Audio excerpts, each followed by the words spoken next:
go, listening to the last Beatles song ever recorded.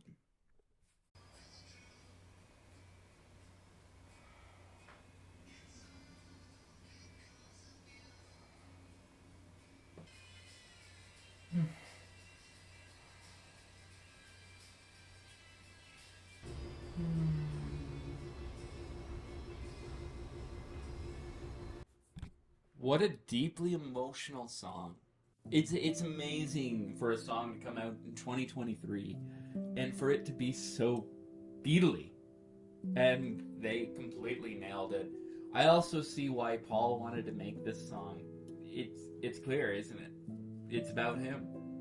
To hear those two voices so clearly come together is very emotional again.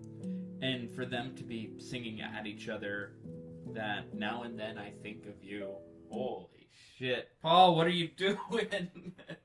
To me, to the fans, what are you doing to us? Paul said in an interview that back then it was hard to say I love you to one another back in the 70s and 60s.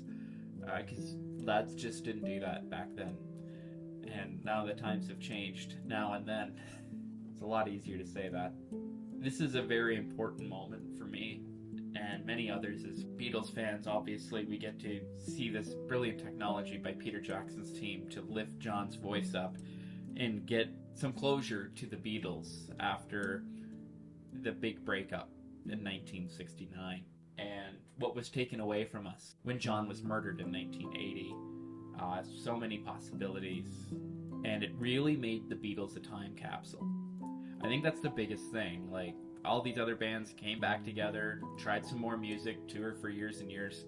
The Beatles, as impactful as they were, are just stuck in time in the 1960s forever. And I think that makes them very special. It's very unfortunate, the circumstances. For their final official song that they all worked on at different stages of time. It's literally, my whole shtick on this channel is part-time time travelers. I call you all part-time time travelers. And today we're time traveling to hear the Beatles. George in the 90s, Paul and Ringo today, and John Lennon in 1977. And thanks to Peter Jackson's team, we're able to take this trip back through time. It's definitely a Beatles song. It fits right into the catalog. But yes, as I was saying, Now and Then is obviously very important to me. Growing up, I sang Yellow Submarine before I could talk. And I guess that's a compliment to Ringo. My dad is still to this day what I find one of the biggest Beatles fans. He even looks like Paul McCartney. And that was, people ask, what were you big into as a child? And it was the Beatles all the way.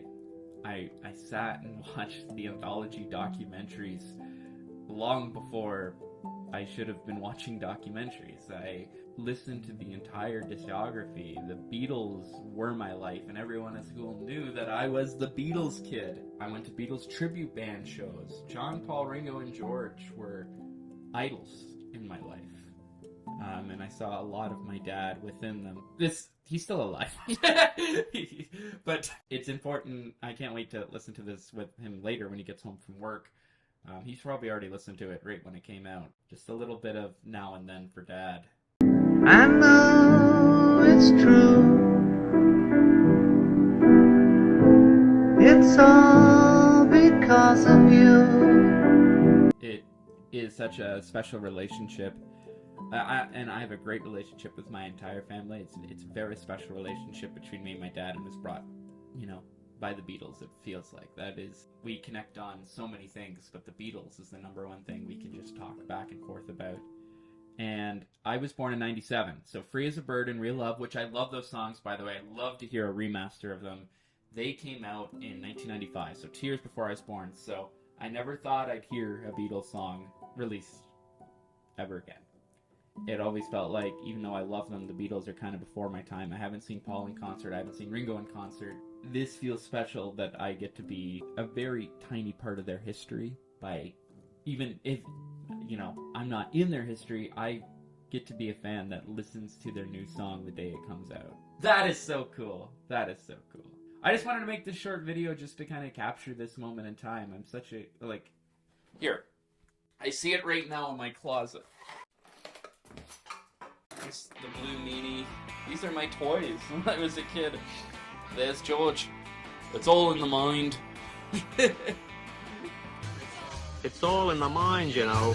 The bobbleheads, like, woo, you know, where's Paul? He's the best one to do that with. There's Joan. I just have Paul's head, that's not good. Woo. I have, he lost his glasses, but I have John from New York in the 80s. I got the boys from their old cartoon days, which I used to watch. More Yellow Submarine. Some Paul. And of course, a little love.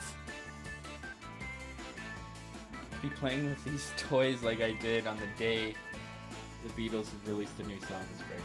I just wanted to make this video because it's now and then, you know. That click,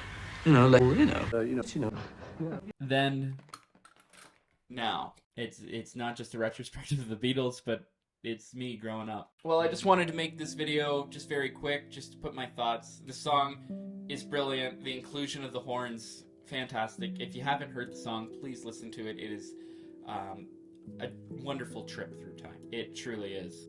And in the words of John Lennon, there's blue meanies in the entire vicinity of this theater. How are we gonna get out? Singing! 1, 2, 3, 4! 1, 2, 3, 4. Can I have a little more? 5, 6, 7, 8, 9, 10. I love you. A, B, C, D. Can I bring my kids by B7? E, F, G, H, I, J. I love you. That's not too bad. Boom, boom, boom, boom, boom. Sail the ship. Boom, boom.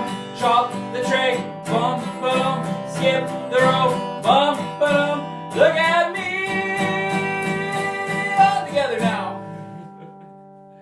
That's enough for today. I know it's true. It's all